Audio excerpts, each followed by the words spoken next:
اللہ کے نام سے شروع کرتا ہوں جو بڑا مہربان نہایت رحم کرنے والا ہے۔ رحم دل بادشاہ اور عقل مند کسان کا ایک بہت ہی دلچسپ واقعہ۔ کہتے ہیں کہ ایک بادشاہ امراء وزراء اور نوکروں چاکروں کے جمع غفیر کے ساتھ دارالسلطنت سے شکار کو نکلا۔ یہ لوگ کئی دن تک جنگل میں شکار کھیلتے رہے۔ ایک روز یوں ہوا کہ بادشاہ کے سامنے چند ہرن نمودار ہوئے اور چوکڑیاں برتے ہوئے بھاگنے لگے۔ بادشاہ نے تنہا ان کے تعاقب میں گھوڑا ڈال دیا۔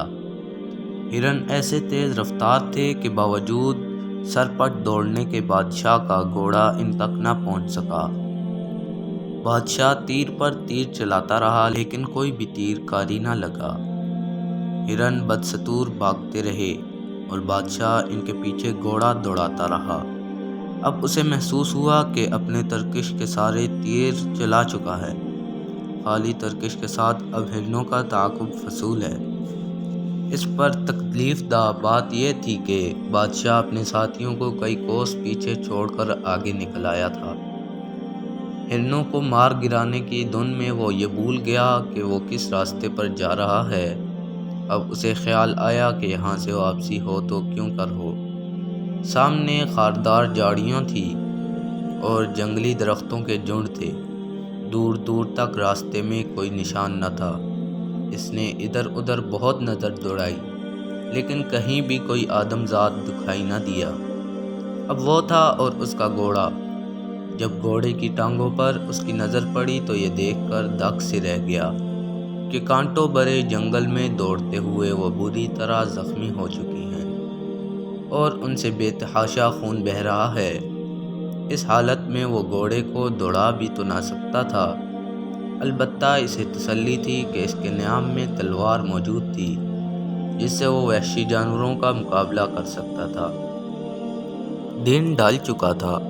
اس نے زخمی گھوڑے کی باگھ ہاتھ میں لی اور اسے چلاتا ہوا پیادہ پا آگے بڑھا، جھاڑیوں میں الجھتا، گھنے درختوں کے درمیان اپنا راستہ بناتا، جنگل کے خونخوار جانوروں کی داڑ چنگاڑ سنتا۔ ان سے بچتا بچاتا وہ آگے بڑھتا گیا۔ اس نے 2 دن اور 2 راتیں سفر میں گزاریں اور بالآخر جنگل سے باہر آنے میں کامیاب ہو گیا۔ اس دوران میں اس نے کچھ کھایا پیا نہ تھا۔ جب تک جنگل میں تھا اسے کھانے پینے کا کوئی ہوش نہ تھا۔ اب جو ویرانے سے باہر نکلا تو اسے بھوک پیاس نے ستانا شروع کر دیا۔ پیاس تو اس نے ایک جوہڑ سے چند چلو پانی لے کر بجھا لی، البتہ بھوک مٹانے کا کوئی سامان نہ تھا۔ جنگل سے نکل کر ابھی وہ 3 کوس ہی چلا ہوگا کہ اسے لہلہاتے کھیت نظر آئے۔ اس کی خوشی کا کوئی ٹھکانہ نہ تھا کیونکہ وہ سنسان بیابان سے نکل کر انسانوں کے جہان میں آ گیا تھا۔ مسلسل سفر اور بھوک پیاس کی شدت کے باعث اس کی ہیئت بہت کچھ بدل چکی تھی۔ درختوں اور جھاڑیوں میں متواتر الجھنے کی وجہ سے اس کا لباس بھی کہیں کہیں سے پھٹ گیا تھا۔ اس کی ظاہری حالت کو دیکھ کر کسی کو بھی یہ اندازہ نہیں ہو سکتا تھا کہ وہ اس ملک کا بادشاہ ہے۔ چلتے چلتے اسے خربوزوں کا ایک کھیت نظر آیا۔ اس نے سوچا چلو بھوک مٹانے کی ایک صورت تو نکلی۔ پکے ہوئے خربوزوں کا رنگ اتنا عمدہ اور خوشبو اس قدر تیز تھی کہ ان سے کھیت کی ساری فضا دہک اور مہک رہی تھی۔ بادشاہ کے منہ میں پانی بھر آیا۔ اس نے دیکھا کہ ایک کسان کھیت کے سرے پر کھڑا سخت پہرا دے رہا ہے۔ اس کے رعب و داب کا یہ عالم ہے کہ کھیت میں کسی آدمی یا مویشی کا داخل ہونا تو کجا وہاں پرندہ بھی پر نہیں مار سکتا۔ بہرحال بادشاہ نے بھی اپنے جی میں ٹھان لی کہ وہ ہر قیمت پر خربوزوں کے 2-4 دانے حاصل کر کے رہے گا۔ وہ گھوڑے کی باگھ ایک درخت سے اٹکا کر کسان کے پاس پہنچا۔ رسمی سلام و دعا کے بعد بادشاہ نے اس سے پوچھا یہ خربوزے کس کے ہیں؟ اس شخص نے جواب دیا میرے ہیں۔ بادشاہ نے کہا کیا انہیں فروخت کرو گے؟ کسان نے گرج کر جواب دیا نہیں، یہ فروخت کے لیے نہیں ہیں۔ بادشاہ نے پوچھا تو پھر کاہے کے لیے ہیں؟ کسان اپنے مخصوص گونجدار لہجے میں بولا تم کیوں پوچھتے ہو؟ بادشاہ نے قدر نرمی سے کہا بھائی میرا جی چاہتا ہے کہ قیمت دے کر تم سے 2-4 خربوزے لے لوں۔ کسان نے زیادہ کرخت لہجے میں جواب دیا، نہیں ہرگز نہیں، تم تو کیا یہ خربوزے کوئی بھی نہیں لے سکتا، بلکہ خود میں بھی نہیں لے سکتا۔ بادشاہ نے پوچھا تو پھر تم انہیں کیا کرو گے؟ کسان بولا، دیکھو یہ خربوزے میں نے فقط بادشاہ کے لیے بوئے ہیں اور صرف وہی انہیں کھا سکتا ہے، اسی کے لیے میں نے رات دن پہرا دے کر یہ فصل پروان چڑھائی ہے۔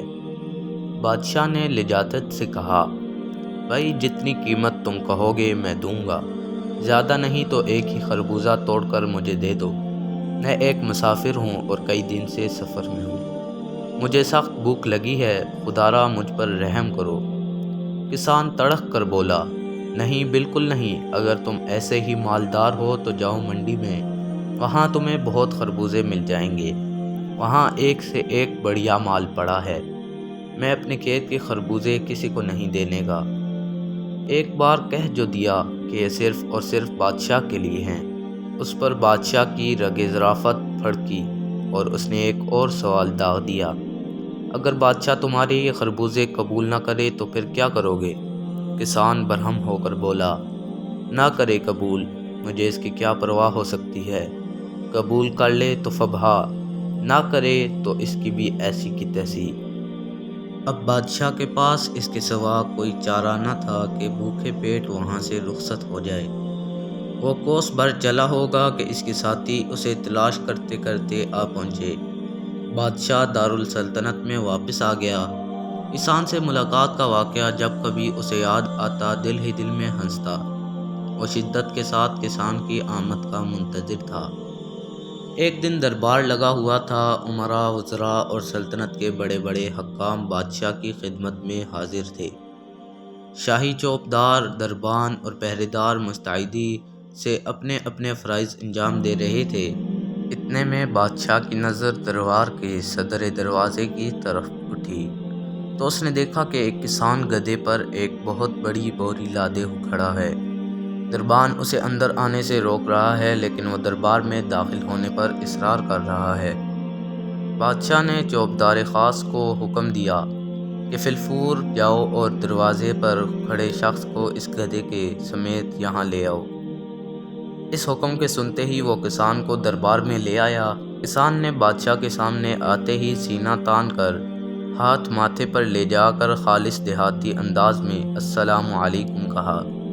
بادشاہ نے اس کے سلام کا جواب دیتے ہوئے اس سے پوچھا، تم کون ہو اور یہاں کیوں آئے ہو؟ دیہاتی نے جواب دیا، میں فلاں گاؤں کا کسان ہوں اور آپ سے ملنے آیا ہوں۔ بادشاہ نے پھر پوچھا، یہ تم گدھے پر کیا لاد کے لائے ہو؟ کسان نے کہا، یہ خربوزے ہیں، میں نے صرف آپ کے لیے بوئے تھے، جب پک کر تیار ہو گئے تو بوری میں بھر کر یہاں لے آیا، اب چاہتا ہوں کہ آپ انہیں قبول کر لیں اور مجھے واپس جانے کی اجازت دیں۔ بادشاہ نے سوال کیا، دیکھو اگر میں تمہارے خربوزے قبول نہ کروں تو پھر کیا کرو گے؟ اس پر کسان کچھ ٹھٹکا، یہ سوال تو پہلے بھی کوئی شخص مجھ سے کر چکا ہے۔ اس نے دل میں سوچا، اسے کھیت میں پیش آنے والا واقعہ یاد آ گیا۔ غور سے بادشاہ کی طرف دیکھا تو اس کا چہرہ مہرا، ڈیل ڈول، ناک نقشہ بالکل اس شخص کا سا لگا جو اس سے کھیت میں مل چکا تھا۔ بادشاہ نے کسان کو سوچ میں گم پایا تو اس نے اپنا وہی سوال دہرایا، میں نے تم سے کہا ہے نا کہ اگر میں یہ خربوزے قبول نہ کروں تو پھر کیا کرو گے؟ کسان بلا جھجک بولا، تو پھر وہی کروں گا اس سے پہلے کھیت میں کر چکا ہوں۔ اس جواب پر بادشاہ مسکرا دیا اور اس نے حکم دیا کہ بوری میں سے خربوزے نکال لیے جائیں اور اس میں اشرفیاں اور جواہرات بھر کر کسان کو لوٹا دی جائیں۔